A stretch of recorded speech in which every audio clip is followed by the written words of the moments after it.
100 తప్పులు చేసిన వాడినైనా మన్నించవచ్చు, కానీ ఒక్కసారి మోసము చేసిన వారిని క్షమించకూడదు.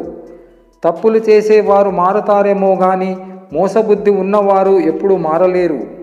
గెలవాలనే తపన దృఢంగా ఉంటే మనని ఓటమి ఎప్పటికీ తాకలేదు.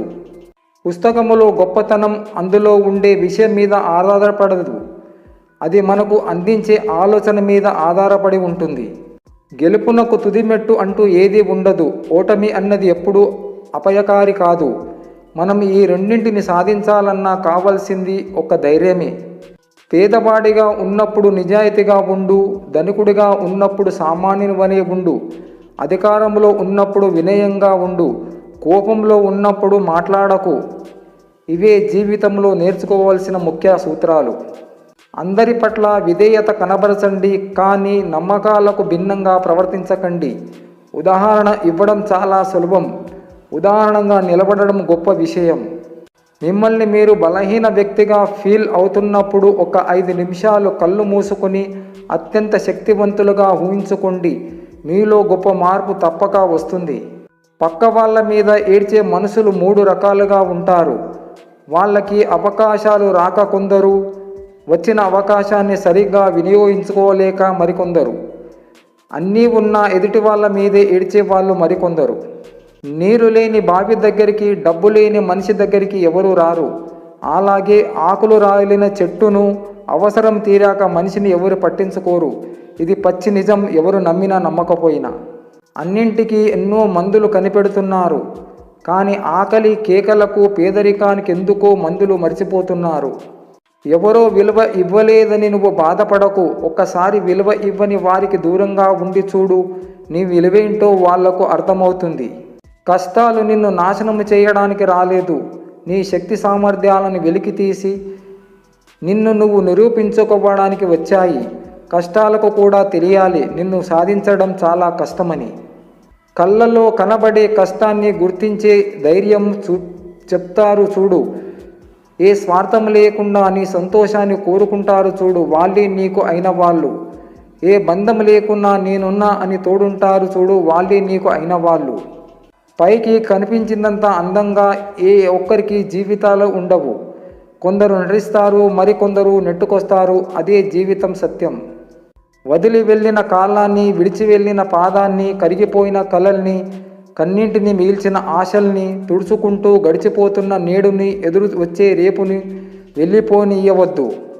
ఎటువంటి ప్రతిఫలాన్ని ఆశించకుండా మంచి పనికి తమ చేతనైనంత సాయం చేసేవారు గొప్పవారు. ఇష్టాలు మారుతుంటాయి, కానీ ప్రేమ మాత్రం మారకూడదు. కష్టాలు వస్తుంటాయి, కానీ నమ్మకాన్ని కోల్పోకూడదు. మాటలు మారుతూ ఉంటాయి, కానీ ఇచ్చిన హామీ మరవకూడదు. గౌరవం అనేది వయసును బట్టి ఉండదు, సంస్కారాన్ని బట్టి ఉంటుంది. తాటి చెట్టు ఎంత ఎత్తు పెరిగినా దాని కింద ఎవరు నిలబడరు. మర్రి చెట్టు చిన్నగా ఉన్న అందరూ దాని దగ్గరే నిలబడతారు. మన జీవితమే మన టీచర్, అది మనకు నిరంతరము పాఠాలు నేర్పుతూనే ఉంటుంది. వెనక్కి వెళ్ళి నీ గతాన్ని మార్చుకోలేకపోవచ్చు, ముందుకు వెళ్ళి భవిష్యత్తును మార్చుకోవచ్చు. సమస్య నీకోసం పుడితే పరిష్కారం నీ నుండి పుట్టాలి. చెప్పులు లేవని ఏడ్చేవాడికి కాళ్ళు లేని వాడు కనిపించేంత వరకు అర్థం కాలేదట తాను ఎంత అదృష్టవంతుడో అని. ఒక విధంగా సాధ్యం కాకపోతే మరో విధంగా ప్రయత్నించు, కానీ ప్రయత్నాన్ని మాత్రం వదిలిపెట్టకు. అన్ని భయాలు పిరికితనం కాదు, కొన్ని భయాల వెనుక బాధ్యతలు ముడిపడి ఉంటాయి. కోపం చేతుల్లో కాదు, మాటల్లో మాత్రమే ఉండాలి. ప్రేమ మాటల్లోనే కాదు, చేతుల్లో కూడా ఉండాలి. జంతువులు ఏమి చేసినా అది వాటి సహజ లక్షణం. వాటికి ఏది చెయ్యాలో, ఏది చెయ్యకూడదో, వీడు నావాడు, వాడు పరాయివాడు, వీడిని తన్నవచ్చా, వాడిని తన్నకూడదు అనే బుద్ధి లేదు. ఎవరైనా వాటికి అపకారం చేస్తారని అనుకుంటే స్వయం రక్షణ కోసం అది పొడుస్తుంది, తంతుంది, కరుస్తుంది. దాని వలన మనకు బాధ కలుగుతుంది. తను కరిస్తే మనిషి చనిపోతాడు అన్న విషయం పాముకు తెలియదు. ఆత్మరక్షణార్థం కరవడమే దానికి తెలిసిన పని. కానీ మనిషి అలా కాదు. ఎదుటివాడు మనకు అపకారం చేసినా మనం ఉపకారం చేయాలి అనే మంచి గుణం మనకు ఉంది, విచక్షణ ఉంది, మంచి చెడు జ్ఞానం ఉంది. అందుకని మనం ఏ కర్మ చేయాలి, ఏది చెయ్యకూడదు అనే జ్ఞానం మనకుంది. ఆ స్వేచ్ఛ మనకు ఇచ్చాడు ఆ భగవంతుడు. కుండ తడిగా ఉన్నప్పుడే దానిపై ఏదైనా ముద్ర వేస్తే అది అలాగే శాశ్వతంగా ఉండిపోతుంది. బాగా కాల్చిన కుండపై ఎటువంటి ముద్రను వేయలేము, వేస్తే పగిలిపోతుంది. అలాగే మనసులో ఇంకా ప్రపంచంలోకి రాని బాల్య వయసులోని ఆధ్యాత్మిక బీజాలు నాటితే ఆ భావాలు ఎప్పటికీ అలాగే ఉండిపోతాయి. ప్రపంచ వాసనాలు మనసులోకి ప్రవేశించిన తర్వాత ఆధ్యాత్మిక భావాలు సులువుగా ఎక్కవు. కన్న తల్లిదండ్రులని చివరి దశలో ప్రేమగా చూసుకోలేని కొడుకు కూతుళ్ళు ఎన్ని పూజలు చేసినా వ్యర్థమే వ్యర్థమే వ్యర్థమే.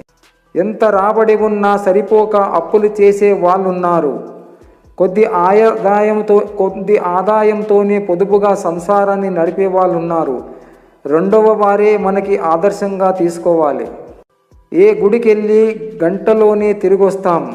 అమ్మ గర్భగుడిలో 9 నెలలు ఉన్నా అంతకంటే పవిత్రమైన స్థలం మనకు జీవితంలో దొరకదు.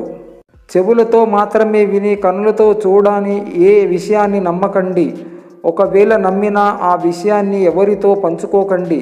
ఎందుకంటే అసూయపరులు చెప్పే మాటలతో బంధాలు శాశ్వతంగా దూరం కావచ్చు. ఆలస్యమైనా పర్లేదు, కానీ కొన్ని అవమానాలను సమాధానం చెప్పి తీరవలసిందే. కష్టం మనకు మాత్రమే కనిపించే దెయ్యం లాంటిది. దాని గురించి ఎవరికి ఎంత చెప్పినా నమ్మాలనిపించదు. అదిగో అక్కడుంది అని చూపించినా కనిపించదు. కోపం ఇలా వచ్చి అలా వెళ్ళిపోయే భూకంపం లాంటిది. ఒక్క క్షణం కంటే ఎక్కువగా ఉండదు. అది చేసే నష్టం మాత్రం మామూలుగా ఉండదు. జీవితం ఒక రైలు ప్రయాణం లాంటిది. మొదట్లో అందరూ మనతోనే ఉన్నట్టు ఉంటుంది. ముగిసేలోపు ఒక్కొక్కరు దిగిపోతూ ఉంటారు. మన కోసం ఎవరు ఆగరు అన్న నిజం తెలుసుకుపోతూ ఉంటుంది. కోపం, కష్టం, జీవితం 3 మనవే, కానీ మన అదుపులో ఎప్పుడు ఉండవు. మన మాట ఎప్పుడు వినవు, మనకు చెప్పిరావు. అందరిలో మంచి చూడడం నీ బలహీనత అయితే ఈ ప్రపంచంలో నీ అంత బలమైన వాడు వేరొకరు లేరు.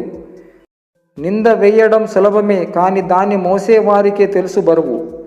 మాట జారడం సులభమే, కానీ ఆ మాట పడిన వారికే తెలుసు దాని నొప్పి విలువ. ప్రతి ఒక్కరిలో మంచి చెడు 2 ఉంటాయి. అయితే ఇతరులలో మంచి చూడాలి. దానిని మనం అలవాటు చేసుకోవాలి. అవసరాలు అడిగేలా చేస్తాయి, అత్యవసరాలు అడుక్కునేలా చేస్తాయి. సొమ్ములతోనూ సమయముతోనూ అప్రమత్తంగా ఉన్నప్పుడే అవసరాలనేవి పలకరించినట్లుంటాయి, లేదంటే అత్యవసరాలై పరిగెత్తిస్తాయి. కోపముతో సహవాసం చేసే వారికి కొత్త శత్రువులు అవసరం లేదు. జ్ఞానం కలిగిన వాడికి సంపదలతో పని లేదు. దయ కలిగిన వాడికి ఏ ఆయుధంతో పని లేదు. రావణ రాజ్యములో విభీషణుడు చెడిపోలేదు. రామరాజ్యములో ఉండి కూడా కైకేయి బాగుపడలేదు.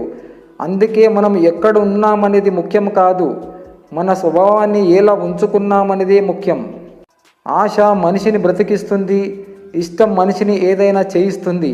అవసరం మనిషికి అన్నీ నేర్పిస్తుంది. లోకములో ఉన్న చీకటంతా ఒక్కటైనా అగ్గిపుల్ల వెలుగును దాచలేదు. నీ లక్ష్యానికి ఆత్మవిశ్వాసం కృషితోడైతే నీ విజయాన్ని ఎవ్వరూ ఆపలేరు. నన్ను మంచిగా అర్థం చేసుకుంటే మంచిగా కనిపిస్తా, చెడుగా అర్థం చేసుకుంటే చెడుగానే కనిపిస్తా. లోపం నాలో లేదు, నువ్వు నన్ను చూసే విధానంలో ఉంది. లోకములో అన్నింటికన్నా తెలివైన పని సలహాలు ఇవ్వడం. 1 అడిగితే 1000 చెబుతారు. అన్నింటికంటే కష్టమైనది సహాయం చేయమని 1000 మందిని అడిగితే 1 చేస్తారు. డబ్బులో శక్తి లేదు, కానీ మంచితనములో శక్తి ఉంటుంది. మనం ఎవరికైతే ఎక్కువగా వాల్యూ ఇస్తామో వాళ్ళ దృష్టిలో మనం చాలా చీప్గా కనిపిస్తాం. పోరాడవలసి వస్తే సింహంతో పోరాడు. ఓడినా చివరికి చచ్చినా వీరుడిగా మిగిలిపోతావు. బురదలో దొర్లే పందితో పోరాడకు. వంటి నిండా బురద, తర్వాత దురద మాత్రమే మిగులుతుంది. 2 చేతులెత్తి నమస్కరిస్తే దేవుడు వరమిస్తాడన్న మాట నిజమైతే ఉన్నవాడు లేనివాడి చేతుల్ని ఎప్పుడో నరికేవాడు. భగవద్గీతలో శ్రీకృష్ణ పరమాత్ముడు ఇలా అన్నాడు, ప్రయత్నం మాత్రమే నువ్వు చెయ్యి, ఫలితం నాకు వదిలేయి. నీ ప్రయత్నంలో నిజాయితీ ఉంటే ఖచ్చితంగా గెలుస్తావు. అవినీతి ఎప్పటికైనా ముప్పే. నువ్వు ఎంత ప్రయత్నించినా నీ తలరాతను ఎవరు మార్చలేరు.